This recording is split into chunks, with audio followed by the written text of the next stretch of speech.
നല്ല ഒന്നാം തരം പെൻഷൻ മേടിച്ചു ഇഷ്ടം പോലെ തിന്ന ആളുകൾ എന്നിട്ട് നേരെ എതിര് വോട്ട് ചെയ്തു എന്ന് പറഞ്ഞാൽ അതിൻ്റെ പേര് ഇതുമാതിരി പറപ്പ് പൊടിയെന്ന് പറയും. വിഭാഗം വലിയ ശക്തിയാകുമെന്നൊക്കെ പറഞ്ഞിട്ട് അടിതെറ്റി നാശമായിരിക്കും. അതിപ്പോൾ അങ്ങനെ ഒരു പാർട്ടിയെപ്പറ്റി പ്രത്യേകിച്ച് ഞാൻ പറയേണ്ട കാര്യമില്ല. അതൊക്കെ വിശദമായി നോക്കാം. ഏതായാലും തോൽവിയാണ്, അത് സമ്മതിക്കും. അത് എന്തുകൊണ്ട് എന്ന കാര്യം ഞങ്ങൾ വിശദമായി പരിശോധിക്കും. തിരുത്തൽ നടപടികൾ സ്വീകരിക്കും. അതല്ലേ പോംവഴി. അല്ല പിന്നെ തോറ്റെന്നും പറഞ്ഞ് മോങ്ങിക്കൊണ്ടിരിക്കാൻ പറ്റുമോ? തോറ്റെന്ന് പറഞ്ഞാലും മുണ്ട് മടക്കി കുത്തിക്കൊണ്ട് ജനങ്ങൾക്കിടയിലേക്ക് ഞങ്ങൾ ഇറങ്ങും. ഇതുകൊണ്ടൊന്നും ഞങ്ങളങ്ങോട്ട് പുറകോട്ട് പോകുന്ന പ്രശ്നമൊന്നുമില്ല. തോൽവി പലപ്പോഴും ഞങ്ങൾ കണ്ടിട്ടുണ്ട്, തോൽവി നേരിട്ടിട്ടുണ്ട്, പലപ്പോഴും ജയിച്ചിട്ടുണ്ട്. തോറ്റപ്പോഴും ധൈര്യമായി മുണ്ടും മടക്കി കുത്തി നിന്ന പ്രവർത്തിച്ച പാരമ്പര്യമാണ് ഞങ്ങൾക്കുള്ളത്. എങ്ങനെ നിയമസഭാ തെരഞ്ഞെടുപ്പ് വേറെ, ഇത് വേറെ.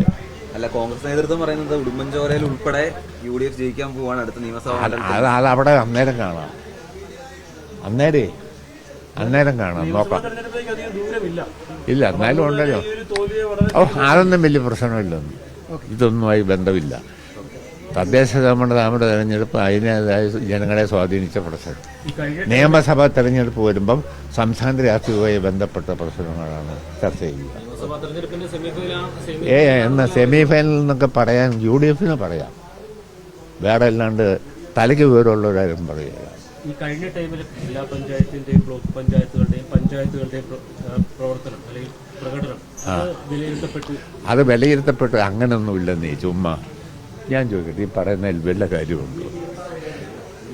നല്ല ഒന്നാം തരം പെൻഷൻ മേടിച്ചു ഇഷ്ടം പോലെ തിന്ന ആളുകൾ എന്നിട്ട് നേരെ എതിര് വോട്ട് ചെയ്തു എന്ന് പറഞ്ഞാൽ അതിൻ്റെ പേര് പക്ഷേ ഇലക്ഷൻ ഉണ്ടായിട്ടില്ല.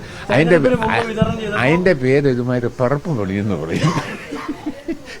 ചാപ്പാട് കഴിച്ചാലേ നിങ്ങൾ എനിക്കൊരു ചായം മേടിച്ച് തന്നാൽ